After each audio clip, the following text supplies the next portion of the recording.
12-inch MacBook returning in ARM form with 15 to 20 hour battery life. I don't know if you remember there was a 12-inch MacBook. It wasn't that popular. Well, I say that without looking at the statistics, just anecdotally, my life experience. You head to the Starbucks when you could head to the Starbucks. Not a lot of 12-inch. You know, I pay attention. When I'm in there, I can't help it. I'm like, what do you use? It always surprised me how the Surface products started to pop up more in my life and around. And maybe college students can speak to this, where they might have seen a few of those. But anyway, I'm always looking at people's laptops when I'm at the coffee shop, when I used to be at the coffee shop, and the 12-inch was a rarity. It is a small little laptop, kind of a stopgap. It was almost outdated so shortly after it came out, but it was very thin and light and super portable, which has always been an interesting thing to me, dating back to the original 12-inch PowerBook, which I owned, one of the very first, if not the first, it was the first Apple laptop that I ever owned. Really? Yeah, really cool design on it, especially for the time.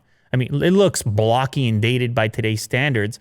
That is, I did not have the titanium one. That's a 15-inch that you just clicked on. It would be that one, the G4 PowerBook in the top left corner. There you go.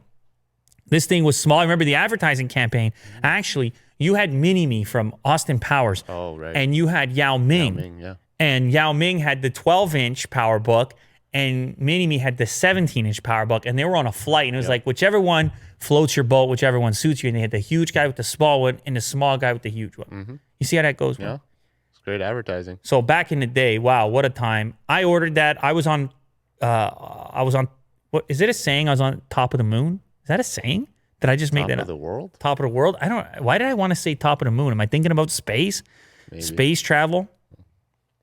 It still looks very clean. Anyway, I was on top of the moon. Yeah. When I got that, whether it's a saying or not, that's where I was. You could find me on the moon. You want to find me with my PowerBook. And so anyway, they kept the 12-inch. They went back to the 12-inch form factor, but then it didn't really, it wasn't really all that successful, I guess, because they discontinued it over a year ago.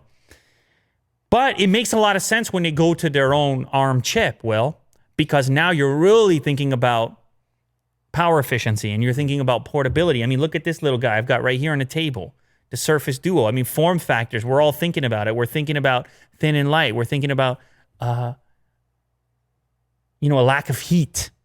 We're thinking about these sort of solid state units, no fan. Yes.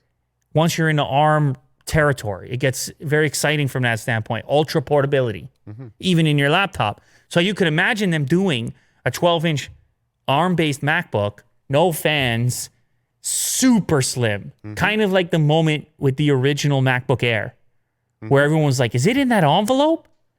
Yeah. And people were chopping vegetables. That's right.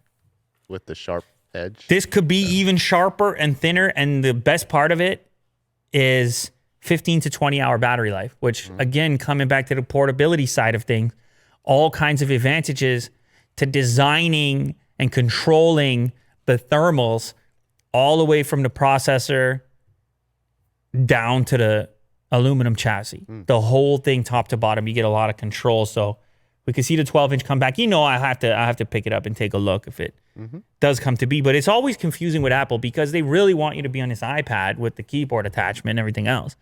And then I'm always on a laptop no matter what. And so... Well, this one's for you then. That one's for me.